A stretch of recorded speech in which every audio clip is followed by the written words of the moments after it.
Hello, Class 8. Today we'll be doing Lesson 13 Sound Part 2. Let us recall what we have learned in Part 1. We learned that sound is a form of energy and sound is caused due to vibrations. These vibrations need a medium to travel. It could be a solid, it could be a liquid, it could be a gas, but it needs a medium to travel, and sound cannot be heard in vacuum. We also learned how humans produce sound with the help of the vocal cords present in the voice box, and how these vibrations, when they reach our eardrum, are transmitted into the ear canals and to the auditory nerves, and how we hear. In today's video, we will be learning more about the different properties of sound.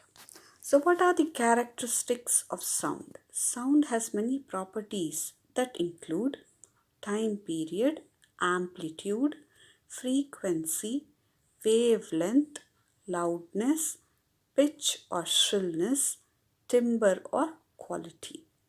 Some of these terms you are familiar with, other terms we will get to know in this video. Let us begin with the time period. Time period we have learned in our previous lessons. It is the time taken to complete one oscillation. So what is an oscillation? It is a to and fro motion, either exhibited by an object or a wave. Okay, so how is time period calculated? Time period is calculated by using the formula total time taken divided by the total number of oscillations. Okay, so this is denoted, time period is denoted by capital T. So here is another clear picture in which we can see how to calculate the time period, or what exactly is the time period. Now you have seen that this bob is in the resting position. The mean position is it at A. I pull it to C and then leave it. So when I leave it, what happens to this bob? It will go to A first, then to B, then from B back to A, and then C. So this whole journey of the bob from position C to A to B and back to C is called as one oscillation, and the time taken for this is called as the time period. Let us now see what is amplitude. An object undergoes to and fro motion from one extreme to another, with the mean position in between. Amplitude is defined as the distance between the extreme end and the mean position. So, in the previous diagram, see this time period, see this bob oscillating. So, what is the mean position? The mean position or the resting position is A. So, where did I take this from A? I took it to C. So, that was the maximum that it could go, isn't it? So, the distance between C and A, or A and B, is its amplitude. Okay. So, in case of a wave, like this, if the wave was not there, then how this line would be? It would be in the zero position. Can you see in the middle the line? Yes, there it could be. But it is not there. It is moving up. So the maximum distance it is moved from this flat line is the amplitude of this wave. So now, how loudness is dependent on amplitude. Loudness is a property of sound that depends on the amplitude. A sound of higher amplitude is louder than a sound of lower amplitude. So the amplitude is high, the sound is quite loud. If the amplitude is low, the sound is also low or feeble. For example, striking a metal object with force produces bigger vibrations and louder sounds when compared to just tapping an object. Here is a picture showing the amplitude of two different bodies, one producing loud sound and one producing soft sound. So the first picture, see the amplitude. The amplitude is quite small and similarly it makes a soft sound. Whereas the object which is below, the wave produced by an object which is below has a bigger amplitude, and that's why the sound produced is also loud. The loudness of a sound is usually measured in units called as decibels, denoted by dB. So here are some common decibels, okay? A normal breathing, when you're just sitting and breathing normally, the sound produced that is 10 decibels. Soft whisper is at 30 decibels. Normal conversation 60 decibels.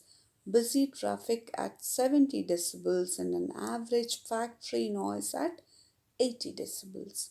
When the sound exceeds 80 decibels, it becomes irritating and is actually harmful to human beings. Let us study about one more property of sound called as the frequency.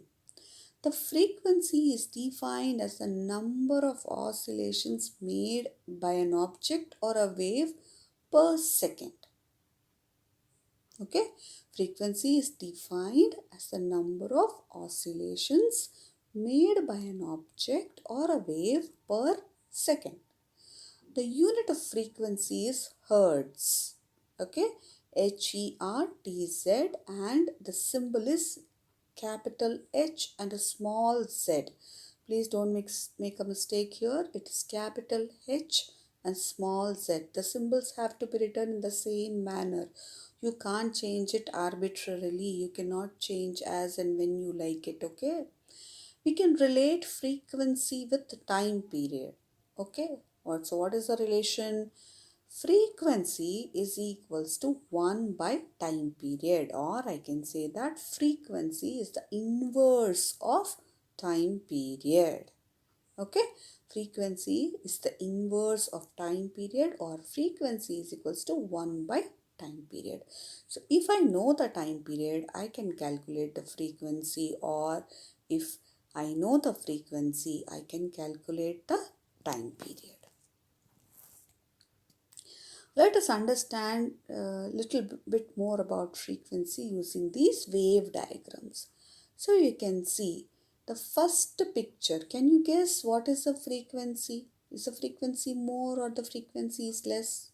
Yes, you guessed it right. In the first picture, the wave has a higher frequency and the one below has a low frequency. Okay, so a wave with a higher frequency will make a number of waves in the same distance, but a wave with low frequency will have less number of waves for the same distance traveled. Now, pitch of a sound is directly related to the frequency of the wave. How? A high pitch sound has a higher frequency. Higher frequency means high pitch. Higher frequency, high pitch. Similarly, lower frequency, low pitch. Okay. For example, birds have a high pitched sound.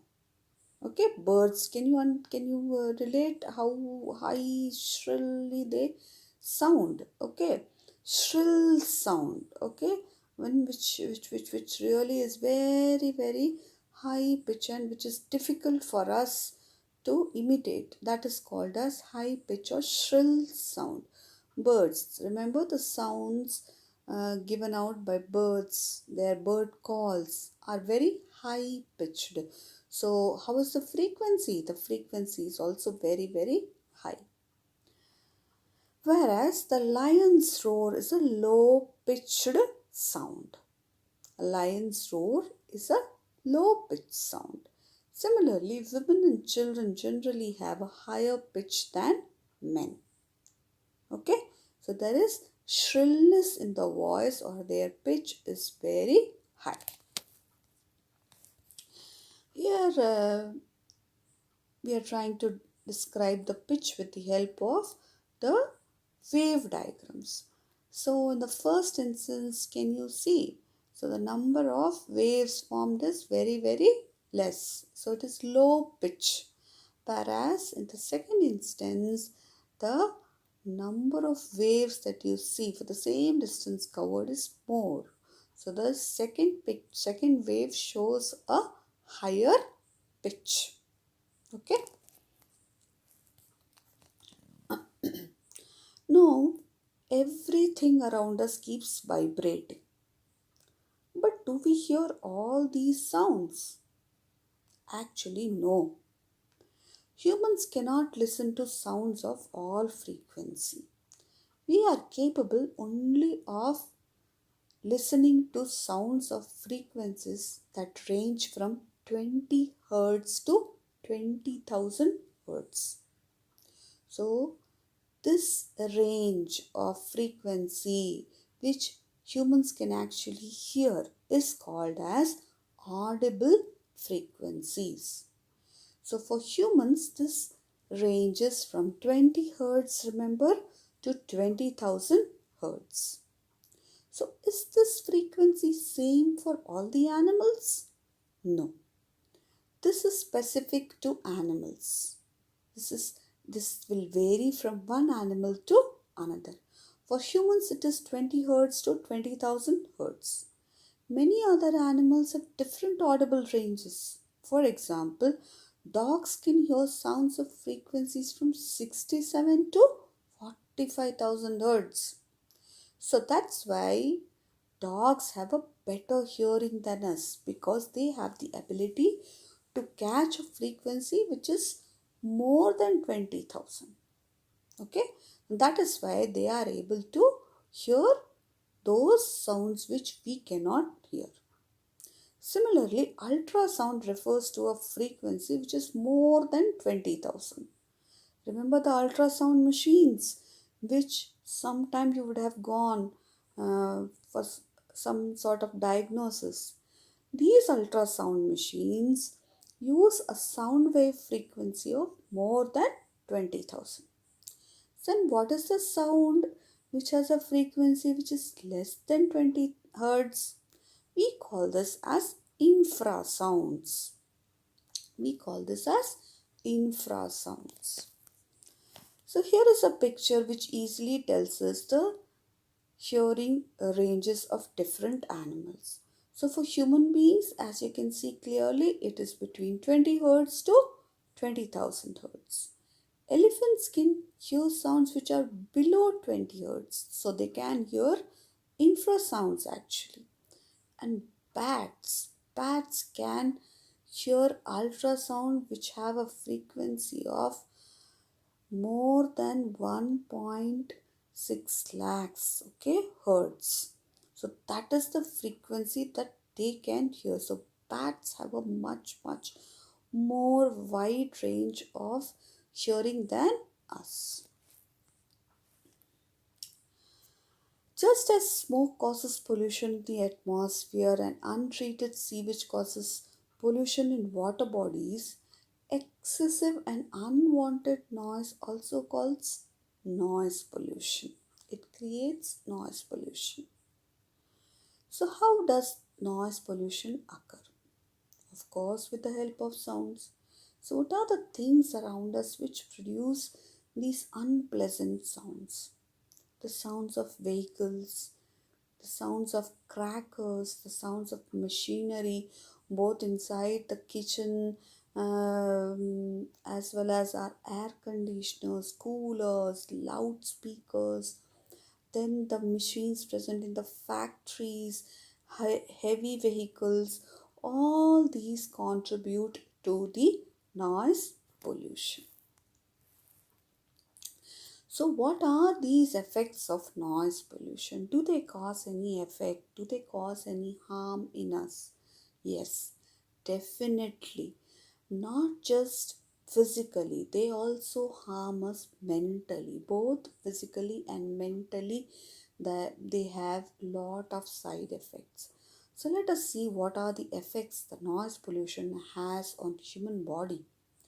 Noise pollution can lead to lack of sleep, high blood pressure, okay, and mental problems like anxiety. You can always be anxious, you will always be on the edge if you are continuously exposed to high noise. Remember, above 80 decibels is noise.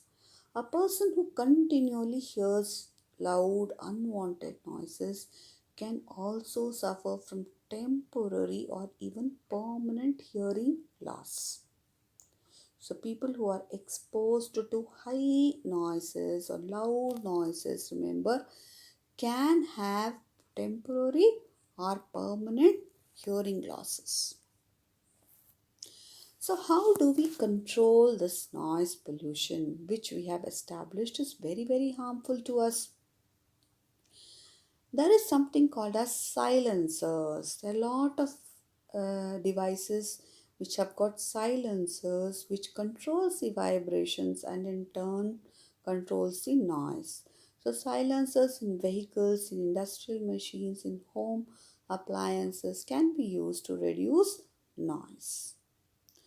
Then why should we have these noise making industries near our houses? We can take them away from residential areas, isn't it? So industries must always be located away from the homes. Similarly, the airports.